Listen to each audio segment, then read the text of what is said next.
सदियों से चली आ रही सतभक्ति की ऐसी धारा, ऋषियों, मुनियों, देवताओं और त्रिदेवों ने भी जिसका भेद ना पाया। भक्ति तो सभी करते हैं,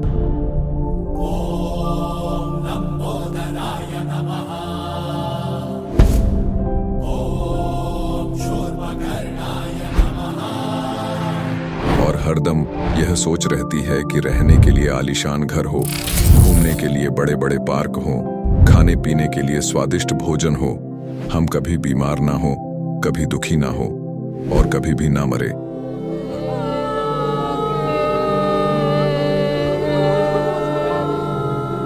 हरदम मौज मस्ती में रहे।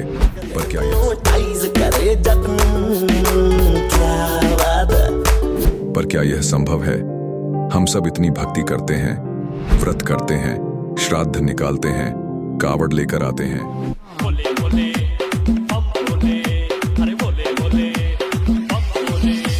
मंदिरों में जाकर मूर्ति पूजा करते हैं,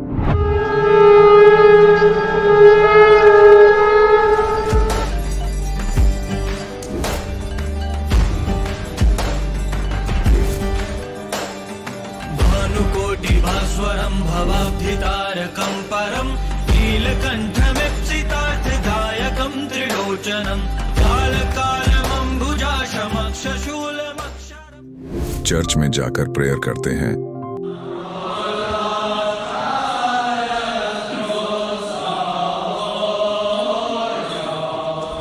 मस्जिद में जाकर नमाज अदा करते हैं,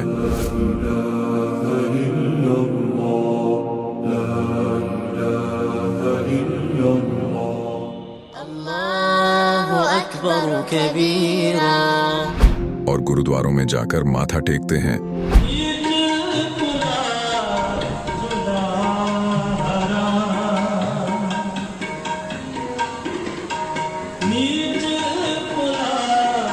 फिर भी दुखी क्यों है? लेकिन क्या आप जानते हैं वो कौन सी भक्ति है? वो भक्ति जिसने मीरा को जहर से बचा लिया, ध्रुव और प्रहलाद की रक्षा की, अंधे को आंखें और बहरे को कान दिए, कोढ़ी को काया दी, दुखियों को सुखी जीवन दिया, मरने वाले को जीवन दान दिया और लाइलाज बीमारियों को दूर किया। जब संत रामपाल जी महाराज जी से दीक्षा ले ली थी, उसके बाद जब उनका कुछ विद इन मंथ कैंसर में राहत मिली। जैसे हम लोग परमात्मा का आदेश आया, हम लोग हॉस्पिटल गए और ऑपरेशन कराया। भगत जी 1 रुपया का भी दवाई माता जी को खाना नहीं पड़ा, और जो डॉक्टर कैंसर है बताते थे, वही डॉक्टर के मुख से हमने ये सुना भगत जी कि ये चमत्कार कैसे हो गया। तो हॉस्पिटल में दिखाया तो कैंसर घोषित कर दिया डॉक्टर ने यहाँ। तो फिर इसके इलाज के लिए घूमे, इलाज भी नहीं हुआ, तो फिर घर पे थक के बैठ गए। कैंसर के लिए जिंदल हॉस्पिटल में रहा, उसके बाद सपड़ा हॉस्पिटल में रहा, उसके बाद जयपुर को दिखाया, उसमें कोई इलाज नहीं हुआ। संत रामपाल जी महाराज जी ने चरणामृत प्रसाद दिया और आशीर्वाद दिया और भक्ति ज्ञान दिया, और उसके बाद मैं तंदुरुस्त हूँ। हर दिन में अपना सब कुछ खाता हूँ, मुझे कोई समस्या नहीं। मेरे को बीमारी ये थी सर कि ब्लड ट्यूब में मेरे को एक प्रकार का पस आ गया था और इन्फेक्शन हो गया था। उस इन्फेक्शन को डॉक्टर लोग वो कह रहे थे कि इसमें आपको ऑपरेशन करना पड़ेगा। आश्रम पहुंचने में परमात्मा का नामदान लिया और जो उन्होंने मुझे उपदेश दिया, उस उपदेश देने के बाद उन्होंने आशीर्वाद दिया। आशीर्वाद देने के बाद तत्क्षण में मेरा ये रोग वहीं के वहीं दर्द बिल्कुल ठीक हो गया। भक्ति सभी करते हैं, लेकिन उपरोक्त लाभ सिर्फ सतभक्ति से ही प्राप्त होते हैं। आज भी सतभक्ति करने वाले हजारों लाखों लोगों को शास्त्र अनुसार भक्ति का अद्भुत अनुभव प्राप्त हो रहा है। आइए जानते हैं ऐसे ही लाखों श्रद्धालुओं में से एक सतभक्ति करने वाले इस श्रद्धालु का अनुभव। नमस्कार सर। नमस्कार सर। सर क्या नाम है आपका? जी मेरा नाम आकाश चौधरी है।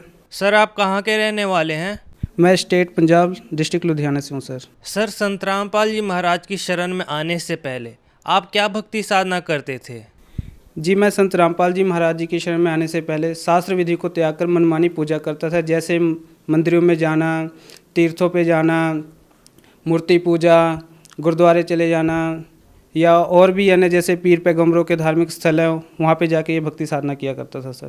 सर आपने इतनी भक्ति साधनाएं की, इनसे आपको क्या क्या लाभ प्राप्त हुए? अगर भक्ति साधना से लाभ की बात करें सर, लाभ तो कुछ नहीं हुआ, उल्टा हानियाँ हुई। जैसे कि हम जैसे मन में इच्छा होती थी कि हर एक इंसान के मन में इच्छा होती है कि इंसान का परिवार, माता पिता, हमारे भाई बहन सब सुरक्षित रहे, बट ऐसा कुछ नहीं था। भक्ति करते हुए भी जो बीमारी आना है हम पे वो आ जाती थी, जो हानियाँ होनी होती थी वो हो जाती थी। तो विशेष लाभ तो कुछ नहीं मिलता था सर। सर आपने बताया कि आपको पहले की साधनाओं से कोई लाभ नहीं हुआ, तो फिर सर आप संत रामपाल जी महाराज की शरण में कैसे आए? जो सर संत रामपाल जी महाराज जी की शरण में ऐसे आए कि जो हम भक्ति साधना कर रहे थे उनके करते साधना करते हुए मेरे फादर साहब एक दिन बीमार हुए। तो दिन भर नॉर्मल से रहे, चल फिर नहीं पा रहे थे, टॉयलेट जाते थे, टॉयलेट भी नहीं हुआ। तो हम सोच कर हैरान हो गए कि ये अचानक ऐसा क्या हुआ पापा को। तो रात को हुआ कुछ पापा को सफोकेशन सी होने लगी। तो हम एक नॉर्मल डॉक्टर क्लिनिक है वहाँ पे हमारे, वहाँ पे गए हम पापा को लेकर, पापा को दिखाया। उन्होंने एक टैबलेट दी, कहा कि भाई खाना खाने से पहले ये आप पापा को देना। तो जैसे हमने घर आए पापा को टैबलेट दी, तो उसके जस्ट आफ्टर 10 मिनट एक वॉमिट हुई उनको, जिससे ब्लड निकला। तो हम हैरान हो गए कि आज तक कोई नशा पत्ता नहीं किया पापा ने, तो ये क्या है। तो फिर हम दोबारा उस डॉक्टर के पास गए, उन्होंने रेफ़र किया कि आप USP जैन हॉस्पिटल है वहाँ जाइए आप। वहाँ गए तो उन्होंने एक स्कैन किया, स्कैन से उन्होंने बताया कि इनको हार्ट में इन्फेक्शन है, आप कैंसर हॉस्पिटल ले जाएं। तो हम वहाँ से कैंसर हॉस्पिटल गए। उसी रात कैंसर हॉस्पिटल गए तो उन्होंने रीचेक किया, स्कैन किया, एक्सरे किया, तो उन्होंने भी बताया कि इनको जो है हार्ट में इन्फेक्शन है, आप इनको DMC ले जाएं। तो लुधियाना में एक DMC जो है बड़ा हॉस्पिटल है और सबसे महंगा हॉस्पिटल है, और हम एक छोटे परिवार से थे, इतना पैसा भी हायर नहीं कर सकते थे, अफोर्ड कर सकते थे कि पापा का इलाज करें। फिर भी कैसे करके हम उसी रात पापा को वहाँ लेके गए DMC, उन्होंने एडमिट किया। तो 3-4 दिन हुए थे। तो जैसे कि मैं गुरुद्वारे जाया करता था, तो मैटर लिखा रखा था मैंने मोटरसाइकिल पे वाहेगुरु। तो जिस कंपनी में काम करता था वहाँ एक संत रामपाल जी महाराज जी के भक्त हैं, उनका नाम अनुराग दास है। उन्होंने वो वाहेगुरु देखा तो वो उन्होंने मुझे समझाया कि ये वाहेगुरु क्या है। मैं कहा ये परमात्मा का जाप है, इससे परमात्मा की प्राप्ति होती है। तो उन्होंने कहा कि नहीं, ये परमात्मा का जाप नहीं, परमात्मा का जाप है जो सच्चा नाम है, जो गुरु नानक देव जी को वही नदी पे जो 3 दिन सचखंड रह कर आए, जिंदा आत्मा के रूप में कबीर परमात्मा वही नदी पर उनको मिले और 3 दिन सचखंड रह कर आए। जो वहाँ पे उन्होंने परमात्मा का स्वरूप देखा, तो उस स्वरूप को देखकर उन्होंने वाहेगुरु का उच्चारण किया। तो ये वाहेगुरु वहाँ का उच्चारण है। और वहाँ पर उन्होंने कबीर साहब ने कहा था कि मैं काशी में आया हुआ हूँ और सतनाम तुम्हें वहाँ पे मिलूँगा, और वो सतनाम जो है 2 अक्षर का है। तो भगत जी ने बताया कि उस 2 अक्षर के बिना हमारी मुक्ति नहीं हो सकती। तो मन में एक झटका सा लगा कि भाई ये कैसे हो सकता है, आज तक तो हमें ये ज्ञान किसी ने बताया नहीं, अचानक उन्होंने बताया। तो मैंने उनसे पूछा कि ये प्रमाण कहाँ है। तो उन्होंने कहा था कि आप एक नेट पे भाई बाले वाली जन्म साखी सर्च मारो, वहाँ पे प्रमाण मिलेगा। तो मैं गूगल पे गया, सर्च मारा मैंने भाई बाले वाली जन्म साखी। तो जन्म साखी मैंने सर्च मारा तो वहाँ पे ना संत रामपाल जी महाराज जी की फ़ोटो आई। तो जब मैंने संत रामपाल जी महाराज जी की फ़ोटो देखी, तो जैसे कि मैं सत्संग सुनता था, तो मैंने पहले भी सत्संग इनके सुने थे, बट कुछ समझ नहीं आता था क्योंकि सिंपल वे था, सत्संग ज्ञान समझाते थे। तो ऐसा लगता था कि गुरुजी आपस में बोल रहे हैं, क्या समझा रहे हैं, कुछ समझ नहीं आता था। तो फिर मैंने उनको फ़ोन किया, भाई कि आपके गुरुजी संत रामपाल जी महाराज जी हैं। उन्होंने कहा कि हाँ जी संत रामपाल जी महाराज। मैं कहा इनका तो सत्संग आता है। तो कहा कि हाँ जी आता है। तो फिर मैंने इग्नोर कर दिया। मैं कहा भगत जी आपके गुरु आपकी जगह है और मैं गुरुद्वारे जाता हूँ, फाइनल है, मैं नहीं इनको मान सकता कि कबीर परमात्मा है। तो उन्होंने कहा कि सत्संग सुनो। तो एक अचानक मन में प्रेरणा हुई, फिर मैंने सत्संग सुना। मैं कहा चलो सुन के देखते हैं। सत्संग सुना तो फिर मैंने अरदास लगाई परमात्मा के आगे। एक इंटरव्यू सुना भगत जी का, उन्होंने बताया था कि उस भगत जी की भगत जी ने प्रार्थना लगाई गुरु जी के आगे, जो भी उनकी समस्या थी वो प्रार्थना लगाते ही वो सॉल्व हुई। तो मैंने सोचा कि अगर इनकी समस्या सॉल्व हो सकती है तो मेरी भी हो सकती है। मैंने फिर गुरु जी के आगे अरदास लगाई कि वाकई आप कबीर परमात्मा हो, पृथ्वी पे आए हुए हो, मेरे पापा को ठीक करिए, मैं आपकी शरण में आऊँगा। तो फिर मैंने ये प्रार्थना लगाकर मैंने भगत जी को फ़ोन किया, अनुराग भगत जी को। उन्होंने कहा कि भाई शनिवार को हमारा सत्संग है, आप चलिएगा हमारे साथ। मैं कहा ठीक है मैं चलूँगा। तो जैसे ही शनिवार को मैंने सत्संग के लिए ट्रेन पकड़ा भगत जी के, 5 बजे ट्रेन आती है, लुधियाना हिसार पैसेंजर चलती है यहाँ से।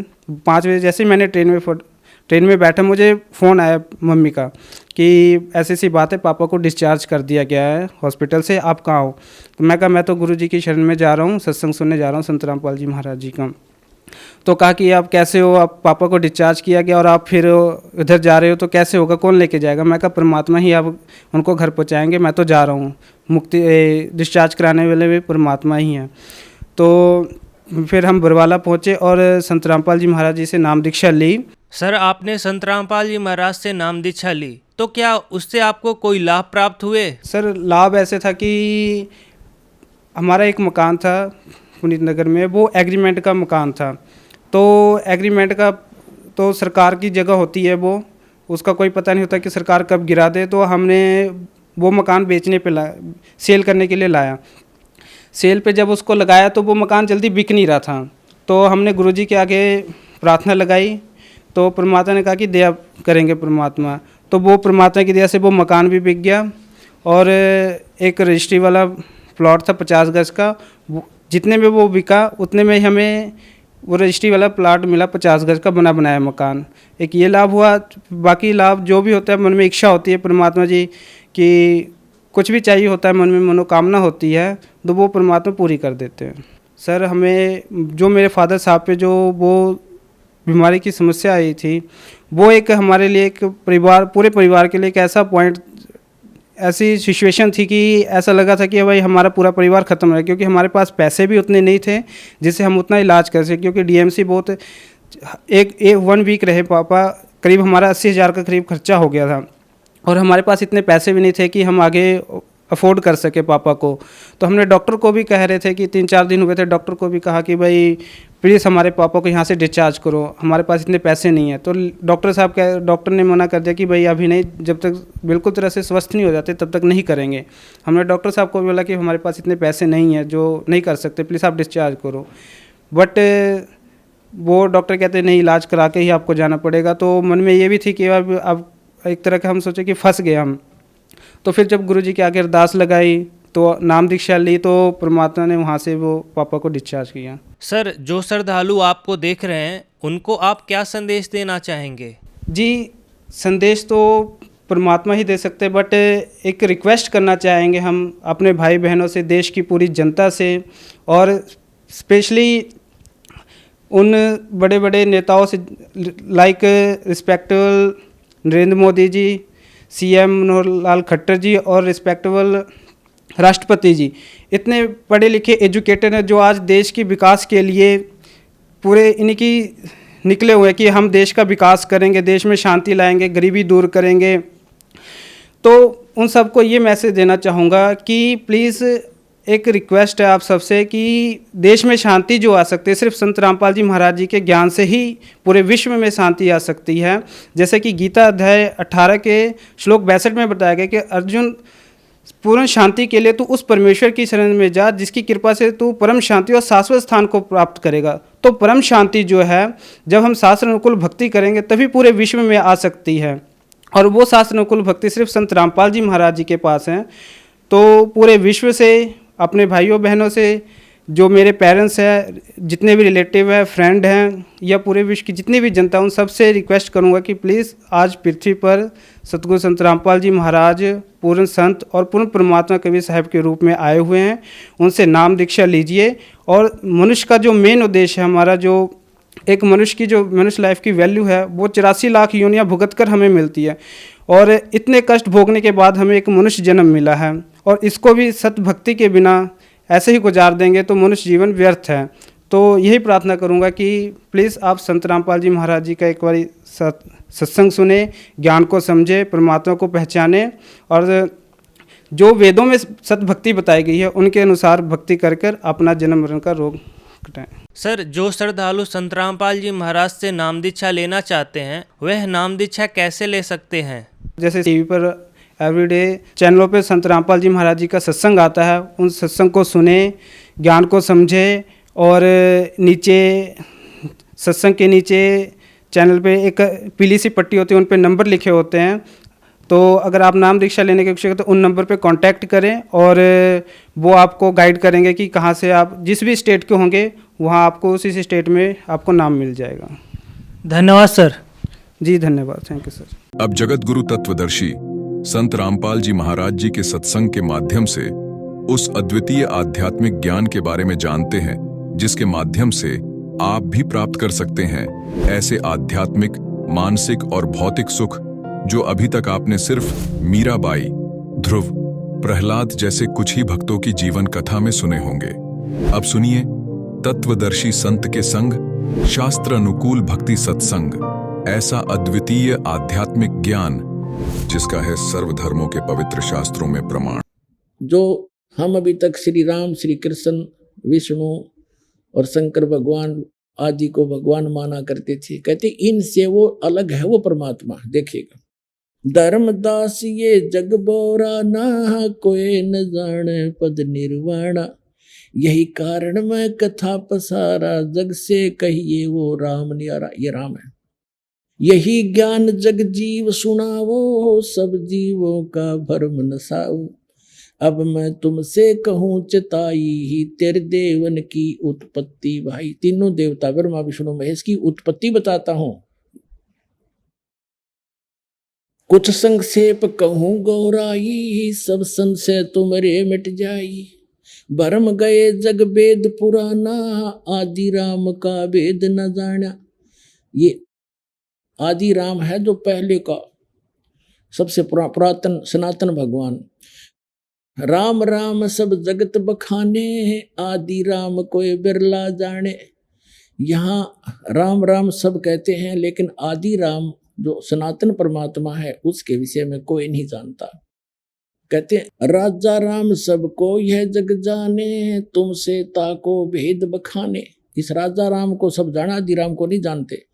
ज्ञानी सुने सो हृदय लगाई, मूर्ख सुने तो गम ना पाई। अब क्या बताते हैं परमात्मा कि तीनों देवताओं की उत्पत्ति सुनाता हूँ। माँ अष्टंगी, पिता निरंजन, ये जमदारुण वंशन अंजन।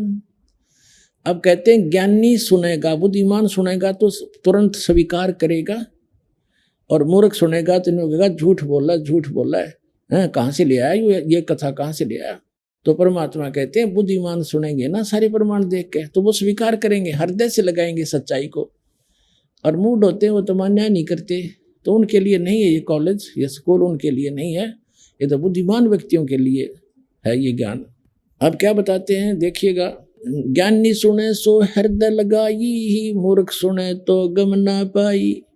क्या बताते हैं, माँ अष्टंगी, पिता निरंजन, ये जमदारुण वंशन अंजन। पहले की निरंजन राई, पीछे से माया उपजाई। अब क्या बताते हैं भगवान कबीर साहब के सबसे पहले ज्योति निरंजन की अंडे से उत्पत्ति की, पीछे से दुर्गा की उत्पत्ति की उसी परमात्मा ने।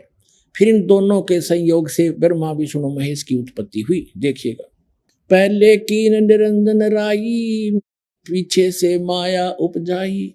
माया रूप देख अति शोभा, देव निरंजन तन मन लोभा। दुर्गा के रूप पर आसक्त होकर देव निरंजन ये काल के मन में दोष आया। कामदेव धर्मराय सताए, देवी को तुरंत दर खाए। वासना वश होकर काल ने पेट से देवी करी पुकारी, हे साहेब मोहि करो उबारी। टेर सुनी सतगुरता आए, अष्टंगी को बंद छुड़वाए। कहते हैं टेर सुनी, उसकी आवाज सुनकर पेट से सतगुरु यानी हम वहां पहुंचे, अष्टंगी को बाहर निकाला। अब देखो, अब 22 पृष्ठ पे हम पढ़ रहे हैं ज्ञान बोध के। धर्मराय कहते हैं काल निरंजन को, धर्मराय को हिकमत की ना, नखरेखा से भग कर ली ना। दुर्गा के प्रजनन इंद्री नहीं थी, उसने नाखून से बनाई काल ने।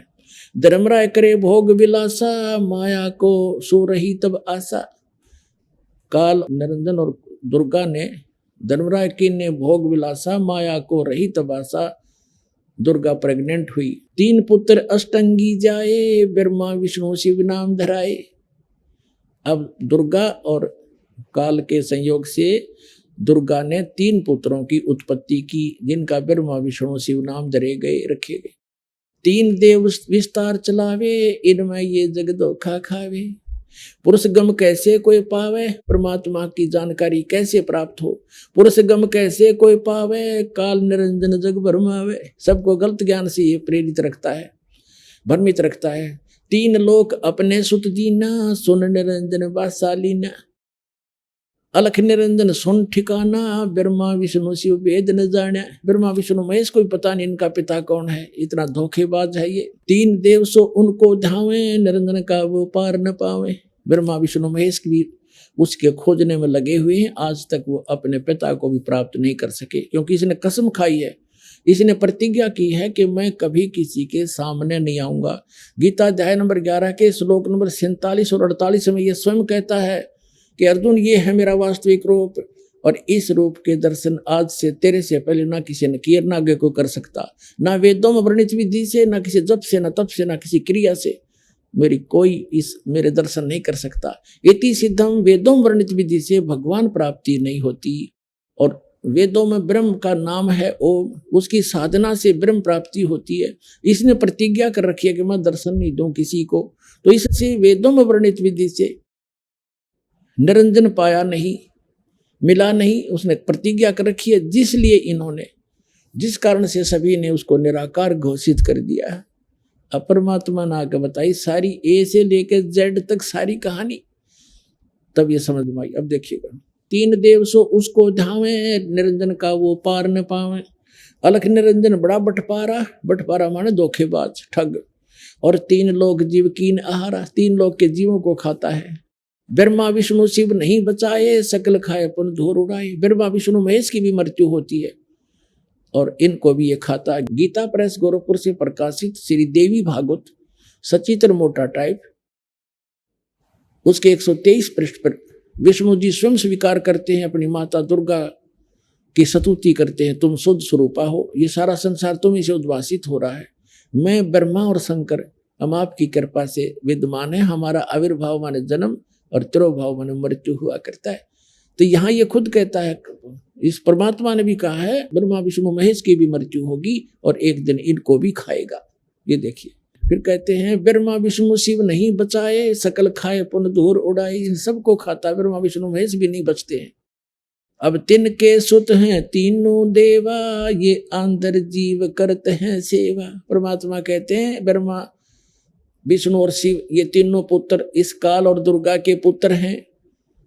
तिनके सुत हैं तीनों देवा, ये अंधर जीव करते हैं सेवा। अंधर माने ज्ञानहीन अंधे, ज्ञान नेत्रहीन अंधे इन काल के पुत्रों की पूजा करते हैं।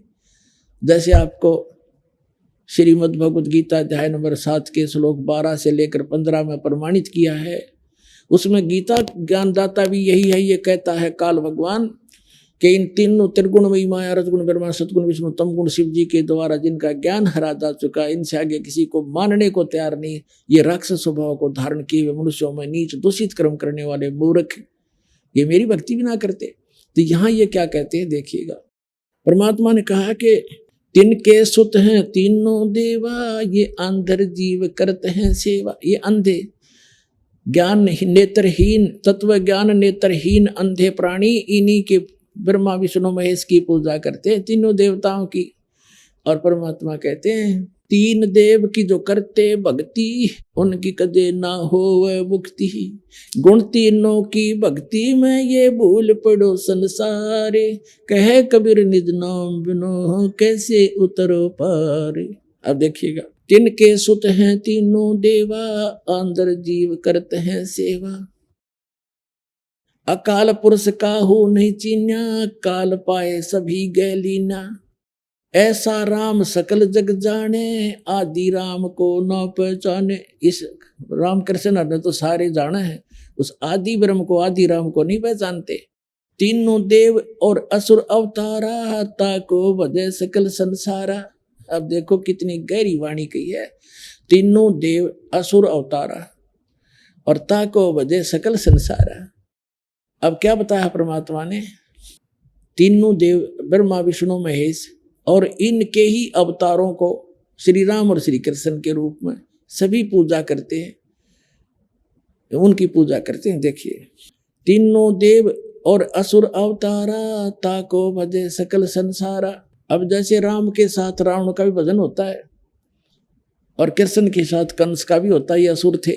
आगे क्या बताया है, तीनों गुण का ये विस्तारा, रजगुण ब्रह्मा सतगुण विष्णु तम गुण शिव जी।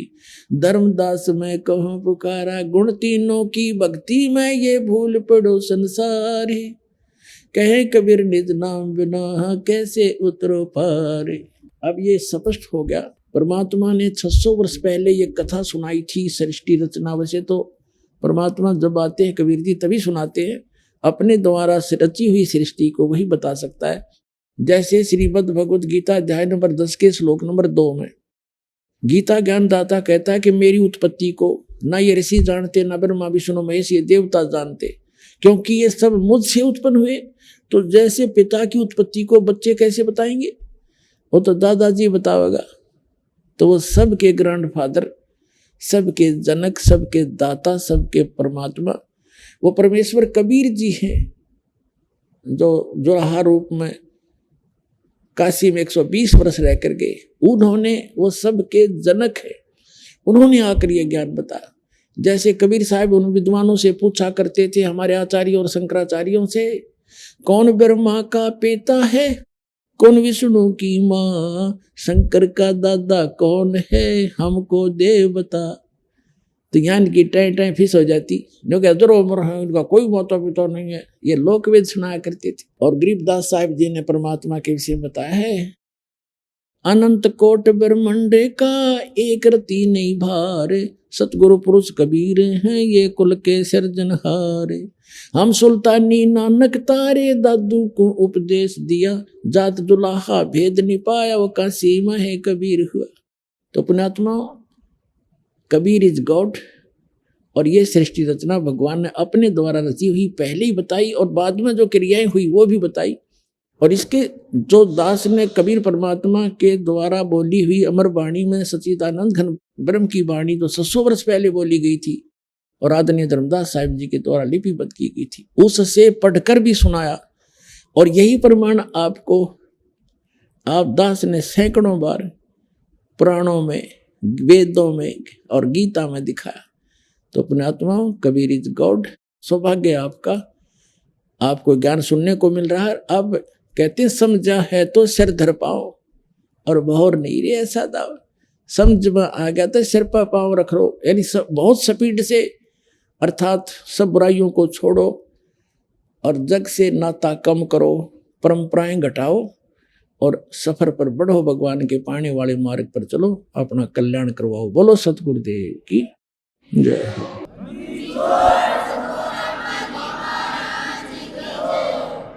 परमपिता परमात्मा पूर्ण ब्रह्म सारी सृष्टि के रचनहार कबीर परमेश्वर जी, ये अल्लाहु अकबर हम सभी आत्माओं के जनक हैं। और हम यहाँ काल के लोक में फंस गए और यहाँ पर सभी प्राणी महादुखी हैं। पुण्यात्माओं, जब तक अपने को ये तत्व ज्ञान नहीं हुआ था तब तक हम इसी व्यवस्था को बहुत ही अच्छा मानते थे। किसी की मृत्यु हो गई तो शोक व्यक्त करने चले जाते थे, अपने खुद चोट लग जाती तो बुरा हाल होता, किसी दूर के नाते में या कुल के किसी दूर के व्यक्ति को ये दुख होता, मृत्यु हो जाती तो हम औपचारिकता ही करते रहते थे कि उनको उनके यहाँ जाना ही जाना है, क्योंकि वो हमारे यहाँ आए थे, मृत्यु हुई थी और हमारे पास कोई विकल्प नहीं था। जिस कारण से हमने अपने आप को ऐसे ही ढाल लिया, इन कष्टों को सहन करने की एक आदत सी बन गई। अब परमात्मा ने आके याद दिलाया कि इन कष्टों का कारण क्या है, क्योंकि आप गलत स्थान पर रह रहे हो और दूसरा कारण ये है कि आपको ज्ञान नहीं, तत्व ज्ञान नहीं, और जिस कारण से आप वो भक्ति प्राप्त नहीं कर सके जिससे आपका ये कष्ट, जन्म और मृत्यु का ये दुख और इस गंदे लोक में निवास सदा के लिए समाप्त हो जाए। उस ज्ञान को स्वयं बताने के लिए परमेश्वर अपने निज धाम से आते हैं, जहां हम और आप पहले रहा करते थे। वहां सर्व सुख था, कोई दुख नहीं था, कोई मृत्यु नहीं थी, हमारा परिवार था। हम परिवार को लेकर ही डूब गए, सह परिवार यहाँ आ गए इस काल भगवान पर आसक्त होकर के। हमने सोचा वहां कुछ और अच्छी व्यवस्था होगी। अब इसने हमारी यहाँ पर कैसी झांकी काट रखी है, कैसा जुलूस निकाल रखा है। कोई गधा बना दिया, कोई कुत्ता बना दिया, कोई सूअर बना दिया। अपने ही कर्मों से कोई राजा बन जाता है, आगे साधना सत्य न मिलने से फिर गधा बन जाता है। पुण्यात्मा, अध्यात्म ज्ञानहीनता आज तक हमें यहीं पर रोके रहने में सफल रही। अब परमात्मा ने आकर वो यथार्थ ज्ञान बताया। अब उस यथार्थ ज्ञान के अंदर मोक्ष प्राप्ति के लिए, भक्ति साधना को सफल बनाने के लिए कौन कौन से नियम हैं, वो मर्यादा बताई। कोई भी कार्य है मर्यादा के बिना नहीं होता। इस लोक में परिवार की भी एक मर्यादा होती है, विवाह शादी जैसे नाते होते हैं उनकी भी मर्यादाएं होती हैं। यहाँ कोई भी, जैसे बिजली है, बिजली इलेक्ट्रिसिटी, इसकी भी नियम है, मर्यादा है। उन मर्यादाओं को रखेंगे तो ये लाइट हमें प्राप्त रहेगी। ठीक इसी प्रकार साधना की कुछ नियम हैं, मर्यादाएं, उनको हमने निभाना ही पड़ेगा। इनमें सबसे प्रथम है कि गुरु की आवश्यकता होती है। किसी भी भक्त की साधना गुरु के बिना सफल नहीं हो सकती। और गुरु भी पूरा हो,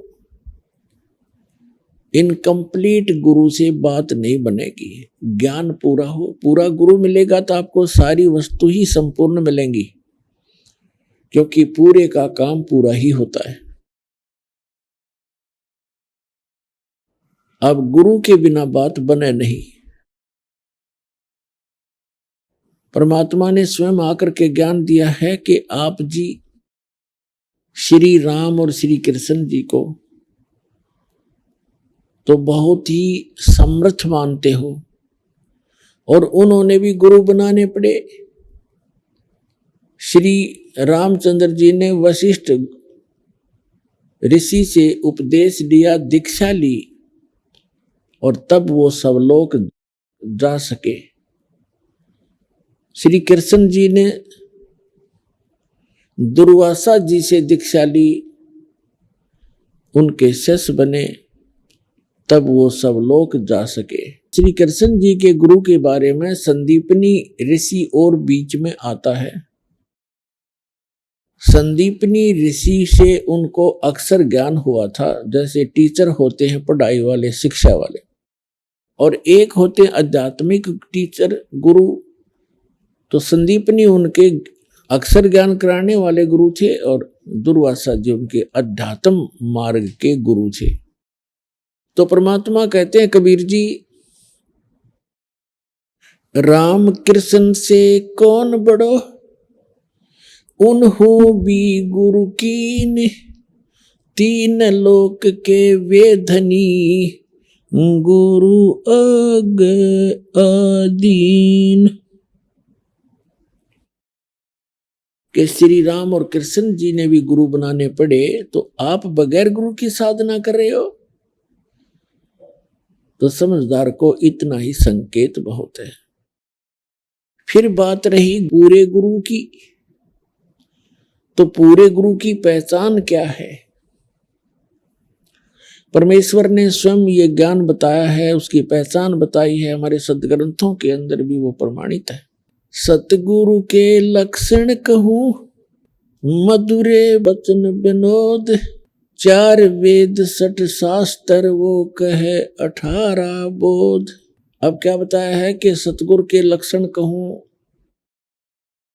मधुरे बैन विनोद, यानी 4 वेद 6 शास्त्र वो कहे 18 बोध।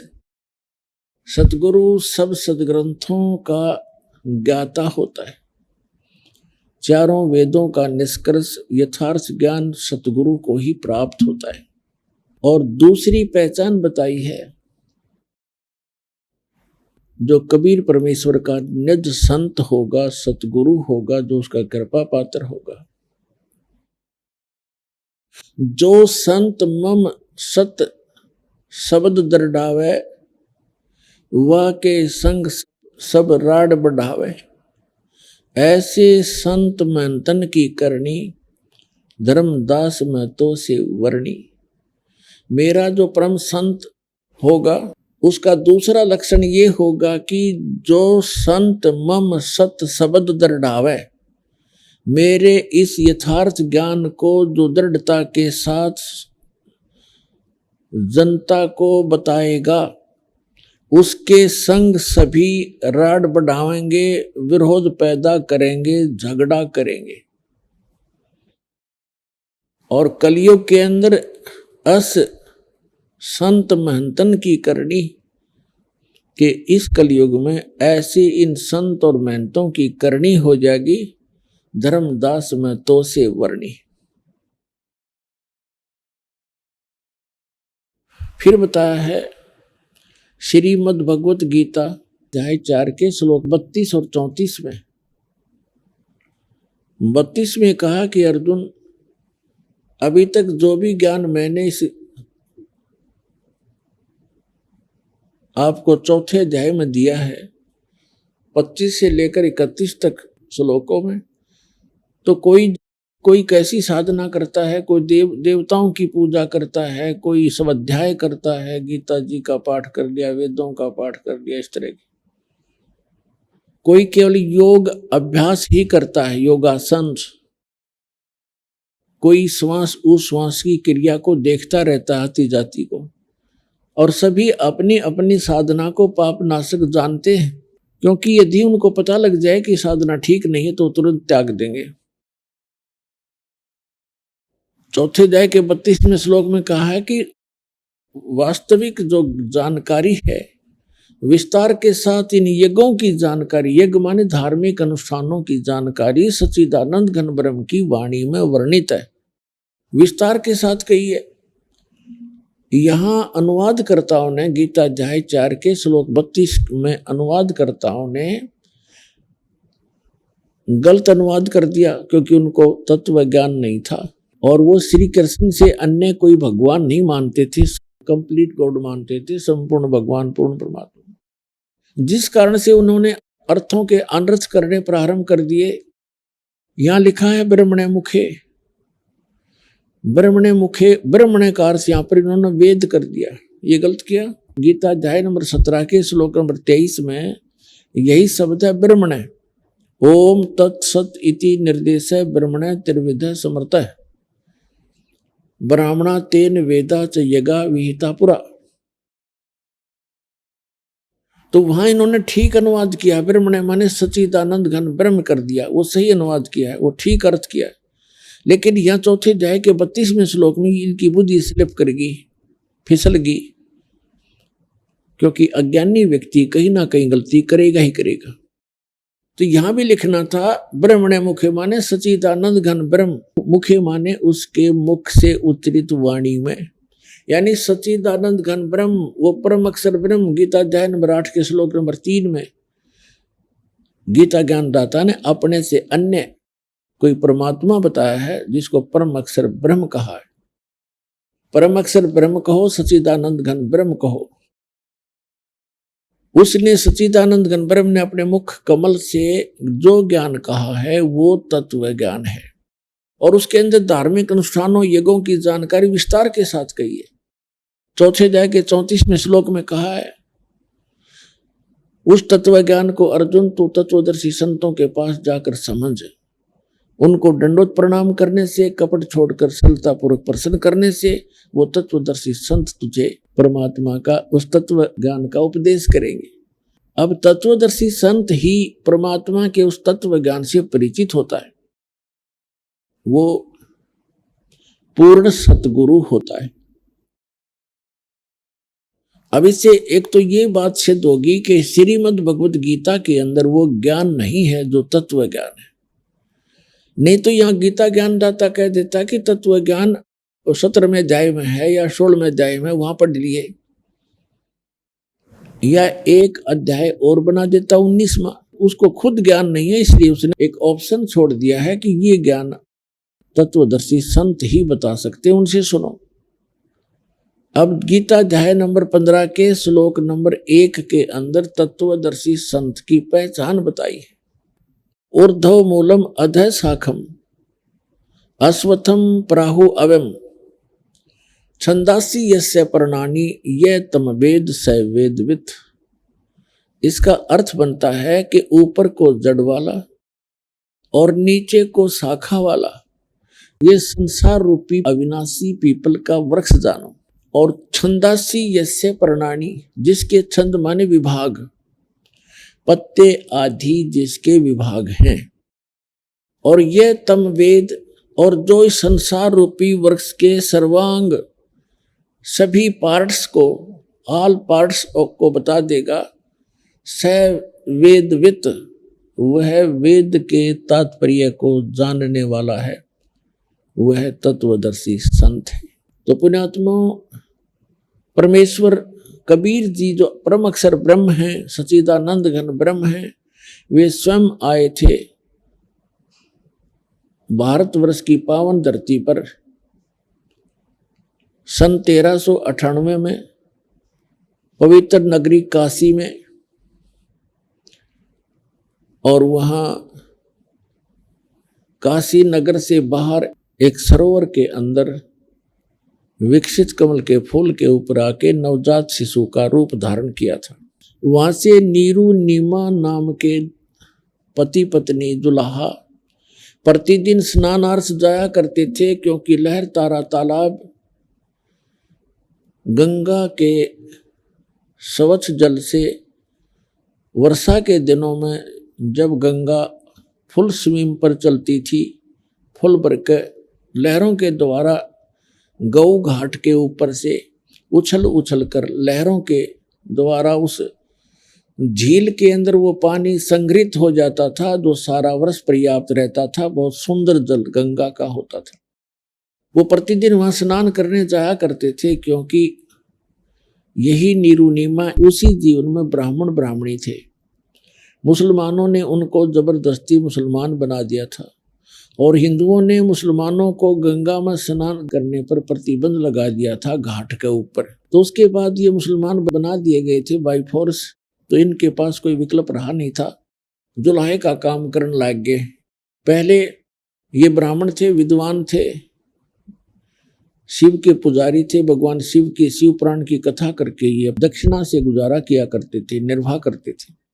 अब वो दक्षिणा बंद हो गई, जिस कारण से इन्होंने जुल्हे का काम करना प्रारंभ कर दिया था। तो वो प्रतिदिन उस लहर तारा तालाब के अंदर स्नान करने जाया करते थे। वहां परमात्मा सतलोक से आए, एक शिशु रूप धारण किया, नीरू नीमा उनको उठा ले गई। तो वहां परमात्मा धीरे धीरे बड़े हुए, 5 वर्ष की आयु में ही बड़े बड़े विद्वानों के छक्के छुड़ा दिए।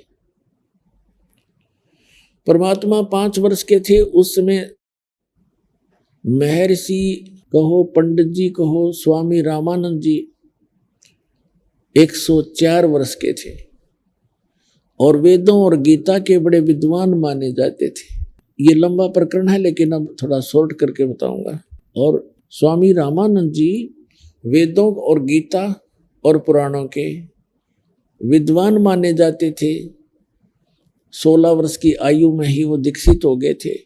बाल ब्रह्मचारी थे, ब्राह्मण जाति में थे।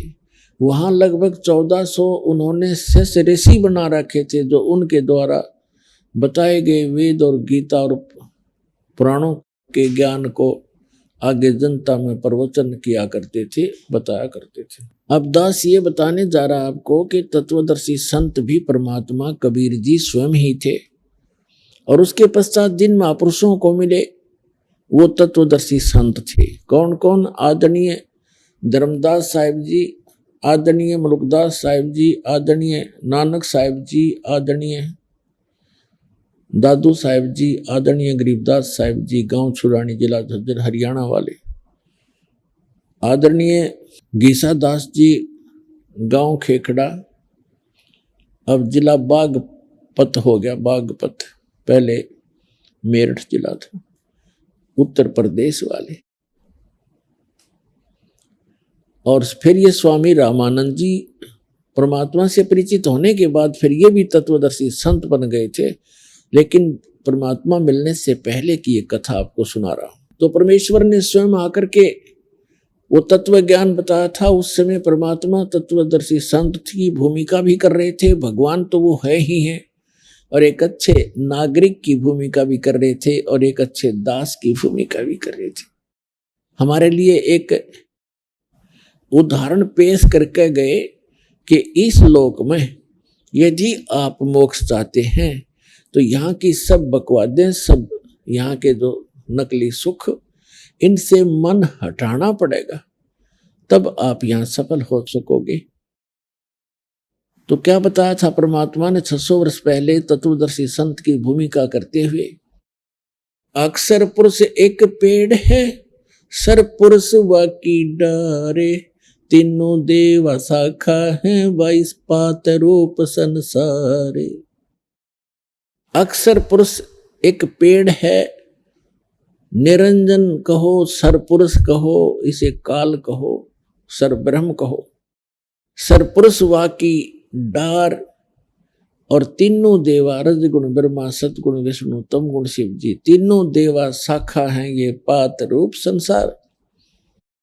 हम तो पात रूप के अंदर हैं। संसार तो जैसे एक उल्टा लटका हुआ संसार रूपी वृक्ष, श्रीमद् भगवत गीता अध्याय 15 मंत्र 1 में बताया है कि तत्वदर्शी संत कौन होगा?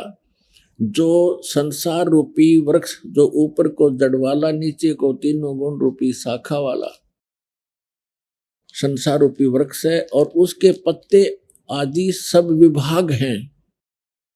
गीता ज्ञान दाता ने सिर्फ इतनी जानकारी दी है कि ऊर्ध्व मूलम अधः शाखम अश्वत्थम पराहु अव्यम छंदासी यस्य प्रणानी, प्रणानी माने पत्ते, छंदासी माने विभाग हैं, खंड हैं, इसके विभाग हैं। यह तम वेद स वेदविद, जो इस संसार रूपी वृक्ष ऊपर को जड़, नीचे को शाखा और बाकी इसके पत्ते हैं, इस उल्टे लटके हुए संसार रूपी वृक्ष के सभी विभाग जो जानता है, स वेदविद, वो तत्वदर्शी संत है। यानी गीता ज्ञानदाता भी इस वृक्ष के सभी पार्ट से परिचित नहीं था, नहीं तो 18 अध्याय 700 श्लोक थोड़े नहीं होते, ये तो 2 या 3 श्लोक में कंप्लीट हो जाता। अब परमात्मा ने किया है कि अक्सर पुरुष एक पेड़ है, सरपुरुष वाकी डार, और तीनों देवा शाखा है, वाई पात रूप संसार। छंदासी यस्य प्रणानी, जिसके पत्ते आदि विभाग हैं, उनको जो जानता, तो परमात्मा ने बताया। उस परमेश्वर के आने के बाद जिन महापुरुषों को भगवान मिले, उनके बाद अब वर्तमान में ये दास है वो तत्वदर्शी संत इस पूरे ब्रह्मांड में।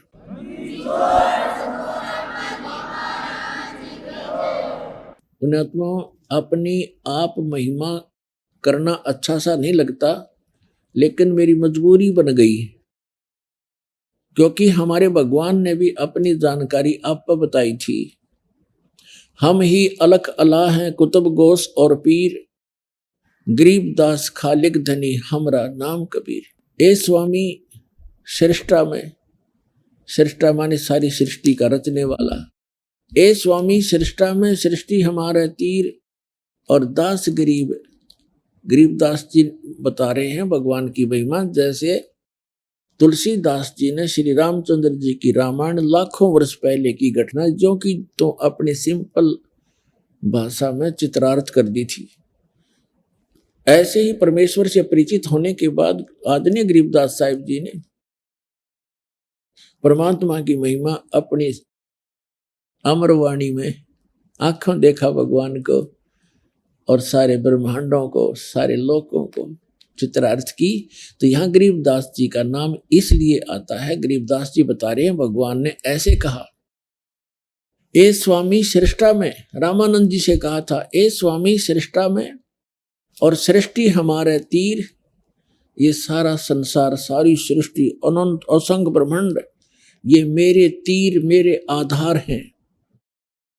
और दास गरीब अधर बसूं, परमात्मा कबीर जी कहते मैं ऊपर रहता हूं। अवगत सत्य कबीर, अवगत माने प्रोक्ष, जिसको कोई नहीं जान सका उसकी रजा के बिना। अभी आपने सुने जगत गुरु तत्वदर्शी संत रामपाल जी महाराज के मंगलमय सत्संग प्रवचन।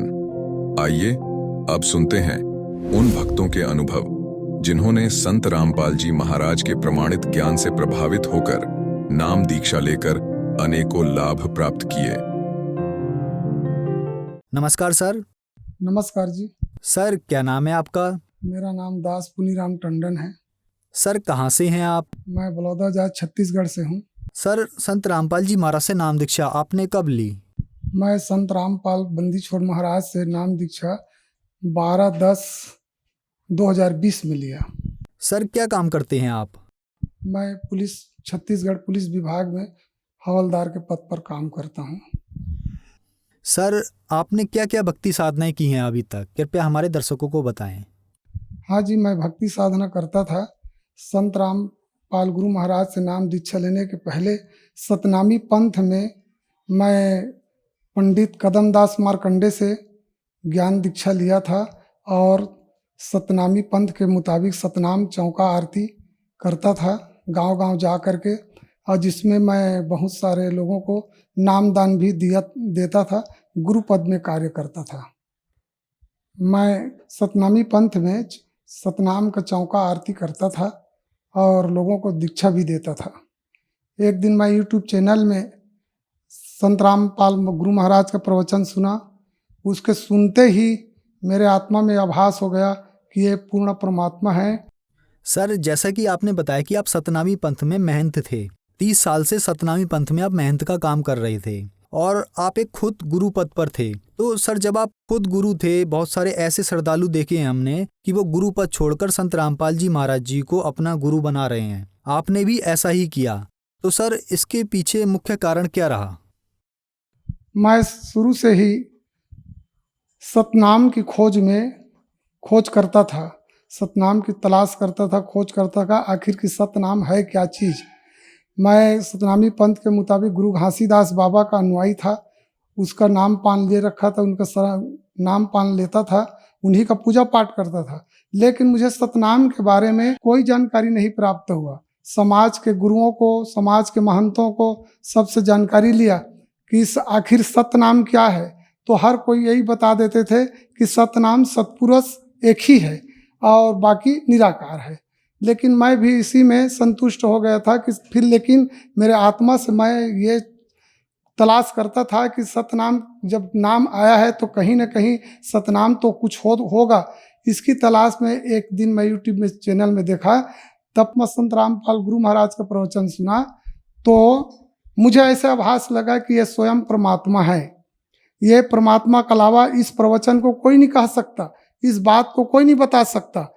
ये स्वयं परमात्मा के अलावा दूसरा नहीं कह सकता, क्योंकि परमात्मा ही अपने घर का बात परमात्मा ही बताएगा।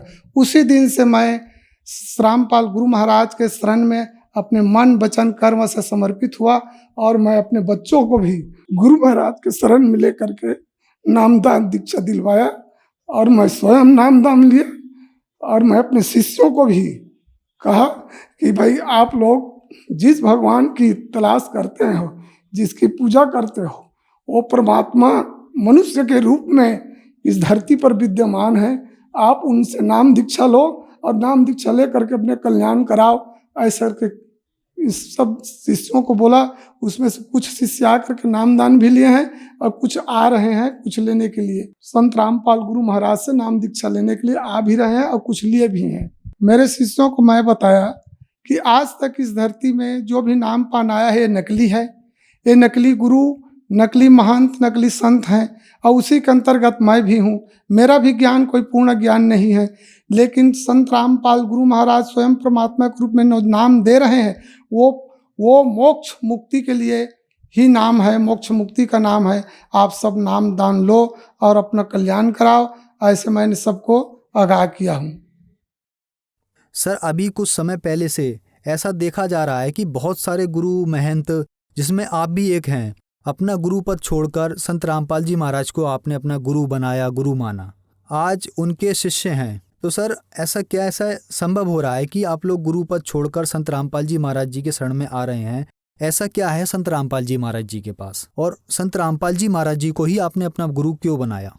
संत रामपाल जी महाराज पूर्ण ब्रह्म के अवतार हैं, पूर्ण परमात्मा है, और उसको जो ज्ञानी होगा, जो हकीकत में सतनाम धर्म को मानता है, सत्य ज्ञान को समझता है, जानता है, वो अवश्य करके पहचानेगा कि वो परमात्मा है कह करके। और जिसने नहीं पहचाना या पहचाने कोशिश नहीं किए हैं, वो सब नकली, ढोंगी, कपटी ये गुरु बने और पद प्रतिष्ठा के लालच में बन करके बैठे हैं। उनके समझ में बात नहीं आ रहा है, लेकिन एक दिन उनके भी समझ में आएगा कि पूर्ण संत रामपाल गुरु महाराज हैं जो मुक्ति के नाम देते हैं। सर, संत रामपाल जी महाराज कबीर साहब जी को सृष्टि का रचनहार, कुल का मालिक बताते हैं। अगर कबीर साहब ही पूर्ण परमात्मा हैं, तो श्री राम जी, श्री कृष्ण जी और श्री दुर्गा माता जी ये कौन है फिर? कबीर साहब पूर्ण परमात्मा है। संत रामपाल गुरु महाराज ने बाइबिल से, कुरान से, गीता भागवत से सिद्ध करके बताए हैं कि कबीर परमात्मा ही पूर्ण परमात्मा है, कबीर साहब भी पूर्ण परमात्मा है। लेकिन ये राम कृष्ण जो भगवान हैं, ये भी अपने अपने स्तर के एक भगवान ये भी हैं, लेकिन जो लाभ कबीर परमात्मा दे सकते हैं वो लाभ इनके पास नहीं है। सर, जैसा कि आपने बताया कि आप सतनामी पंथ, संत घासीदास जी महाराज का जो पंथ चल रहा है, उसमें आप महंत थे। आपने महंत का काम 30 साल तक किया, आपने शिष्य भी बनाए। आज आप संत रामपाल जी महाराज जी की शरण में हैं। तो जो श्रद्धालु आज आपको देख रहे हैं, खास करके वो शिष्य जो आपने महंत पद पर, गुरु पद पर रहते हुए बनाए थे, तो अगर वो शिष्य आपको देख रहे हैं, उनके लिए आप क्या कहना चाहेंगे? मैं उनके लिए ये कहना चाहता हूँ, मेरे शिष्यों के लिए, कि संसारिक लोक अपवाद की भय को त्याग दें। ये जगत की जो कुरीतियाँ हैं इनको छोड़ दें, और छोड़ करके यदि उनको मुक्ति पाना है, मोक्ष पाना है, तो बिना संकोच रामपाल गुरु महाराज के शरण में आएँ और उनसे नाम दान ले करके अपने जीवन सफल बनावे। मैं संत रामपाल गुरु महाराज से का जो ज्ञान सुना, तो अपने मुक्ति मोक्ष के लिए मैंने उस परमात्मा के शरण में आकर के नाम दान लिया और अपना कल्याण करवाया। जहाँ तक मेरे शिष्य सुन रहे हैं और जो भगत अपना कल्याण करवाना चाहते हैं, वो सब संत रामपाल गुरु महाराज के शरण में आवें, नाम दान लेवें और अपना कल्याण करावें। सर, संत रामपाल जी महाराज से नामदान कैसे लिया जा सकता है? संत रामपाल गुरु महाराज से नामदान, जो टीवी चैनलों में कई एक चैनल है जिसमें सत्संग आता है, उसके नीचे में पीली पट्टी या ज्ञान गंगा पुस्तक या जीने की राह या गीता तेरा ज्ञान अमृत, ऐसे पुस्तक भी भक्तजन पुस्तक वितरण कर सेवा कर रहे हैं। उनमें मोबाइल नंबर दिया हुआ है, उस मोबाइल नंबर से संपर्क करके जो जहाँ का रहने वाले हैं वो घर बैठे गुरु से नाम दीक्षा ले सकते हैं। धन्यवाद जी। सत साहिब जी।